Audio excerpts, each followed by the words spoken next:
Hey guys, welcome to the Liberal Hive Mind, a channel solely focused on exposing the abundant hypocrisy of the left. You know, Rome wasn't built in one day, and so it takes time. Like I've been saying for years, it takes time for the pendulum to swing. We thought it was happening in 2016, and even moving into 2020, but it might have been a little bit premature, a little bit preemptive to call that, because of course social trends take time to manifest, to really come to fruition. It takes time for an ideology that's so deeply entrenched in society and culture, that has roots in our culture, to be, well, let's call it uprooted. But slowly but surely, and of course to the chagrin of Democrats, it's frickin' happening. And where you see the signs, where you see the story told is in actual individuals. You know, people like Kasparian, who we've been following over the last couple of years. She's pretty much the human embodiment of that political shift, that maneuvering. And well, I think we're finally reaching a point where it's starting to click, where the culture is shifting and people are changing and people are starting to realize. Kasparian is finally saying it. She's declaring that she is done with the Democrat Party.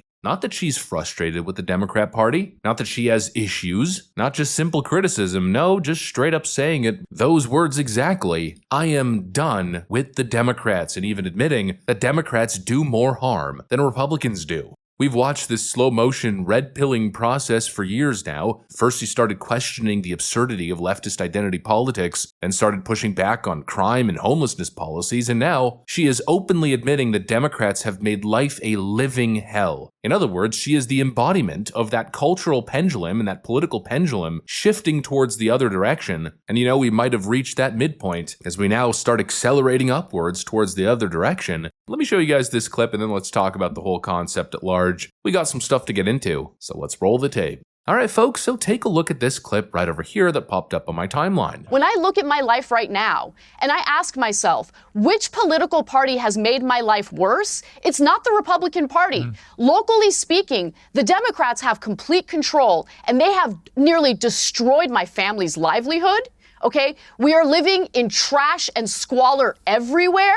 And unless the Democratic Party actually acknowledge these issues and solve these issues, rather than stealing our taxpayer money and funneling it to their nonprofit friends, they keep doing this, they're going to keep losing. And I'm going to keep speaking out against them. I don't care how much they hate Trump. I don't care how naughty the Republicans are being. Right now, the people having a negative impact on my life is the Democratic Party, and they need to change their ways. When we say we want to change the status quo, it doesn't mean we want to live in anarchy. It doesn't mean that we want to have $24 billion of our taxpayer money in California stolen by these nonprofits. It means that we want working people to be rewarded for their hard work. We want affordable housing. We want better working conditions, higher wages, better health care. These are things that Democrats used to purport to want to do. They don't do any of it anymore. And so I'm done with them until they change their ways. Yeah. And she's right. And I love the way she always draws back to the state of California, because the state of California is the leftist experiment. You know, that's basically where the Democrats are trying to take the federal government to. It's the Democrat social experiment happening in probably the most ideal place imaginable. I mean, California is supposed to be a utopian paradise run exclusively by Democrats. They've got the money, they've got the industry, they've got the land, they've got everything. It's one of the richest places on earth. And so you'd expect that if Democrat policies were going to work somewhere, well, they ought to be working in California, right? If Democrats are going to have an example for why their ideas are so great and work so well, you'd expect them to point straight to California and say, look, we ran the social experiment here and clearly it's the right way to govern, so let's start moving the country in that direction. But obviously that isn't the case now, is it? No, quite the opposite. California has become a dystopian hellscape at this point. Drug-addicted lunatics wandering the streets, small businesses fleeing in droves, a housing market so insane that even six-figure earners can't even afford a one-bedroom apartment, and a totally useless, wasteful government that keeps making everything worse. And you know what's funny is that these Democrats are constantly talking about how much value they bring to the table, right?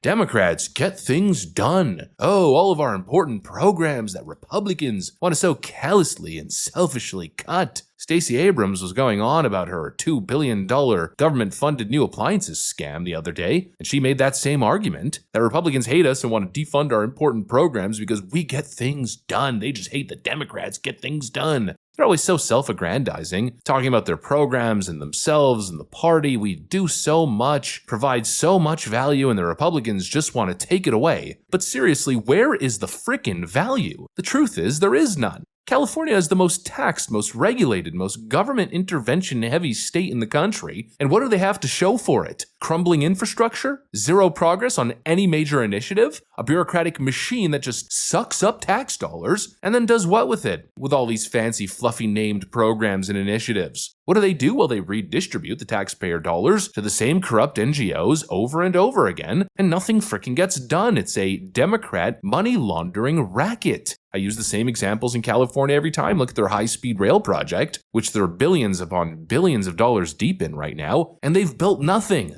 You might be thinking, oh, well, it takes time. Yeah, well, when do you think the California government announced this new high-speed rail project? Back in 2008. We're now 2025, and they've done nothing. Nothing. Well, maybe not nothing. They've built a little bit of rail, a small amount of rail, in the middle of the frickin' desert, and that's about it. After spending billions upon billions upon billions of dollars. 20 years later, tens of billions, still no train. Nothing. Not even a mile of usable track. Well, ask the question, where did the money go? Or how about the multi-billion-dollar war on homelessness? Another one of my go-tos to prove the money-wasting racket known as Democrat spending. They've spent billions of dollars on homelessness, and again, Gavin Newsom announced these plans, I think back in the early 2010s. They've spent more than the GDP of small countries on the issue of homelessness, and now it's worse than ever. They've gone backwards after spending billions. Why? Well, probably because Democrats don't solve problems, they fund them. They don't want solutions. They want permanent cash cows to keep the money flowing to their bloated bureaucracies. This is the Democrat racket, and this is exactly what Anna Kasparian, I think, is waking up to. She's spent years convincing herself that all these tax hikes and bloated government programs were necessary to help the people, right? That's called being a good Democrat. I'm a Democrat because I support the Puppies and Rainbows bill, and the Let's Feed Starving Children in Africa bill, and Kumbaya No Borders bill because I'm such a good frickin' person. They've convinced themselves that they are the good people because they're voting for all the nice-sounding programs. But at some point, these people need to ask themselves an obvious question. Where is the money going? Because clearly it's not helping people. Clearly, it's not solving problems. It's just feeding some grift machine.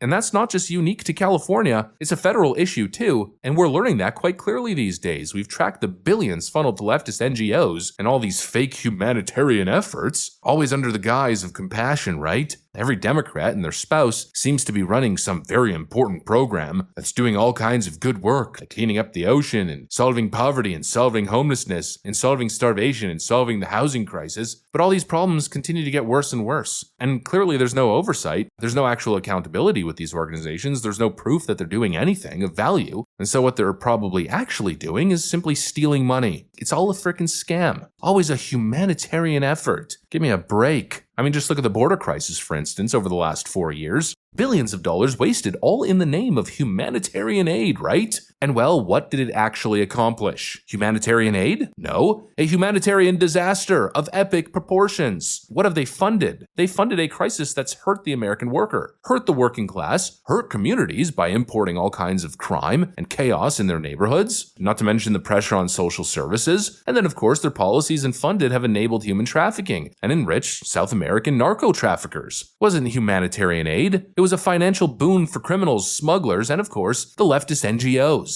And that, I think, is what people are waking up to. That's what I think Anna is waking up to. The question isn't whether government should help people. It's whether throwing unlimited amount of taxpayer money at bloated, unaccountable government programs is doing anything at all. Asking the question, are Democrats truly helping us or just making life worse? I know the popular narrative has been, Republicans are trying to take things away from you. But maybe cutting these programs and doing nothing isn't actually hurting you. It's the help you need. It's the help the country needs. And that right there seems to be the realization that many people are coming. Anyways, that's pretty much what I got for you guys on this one. Hopefully you enjoyed the video. If you did, make sure to leave a like and possibly subscribe. Thanks for watching, and I'll see you on the next one.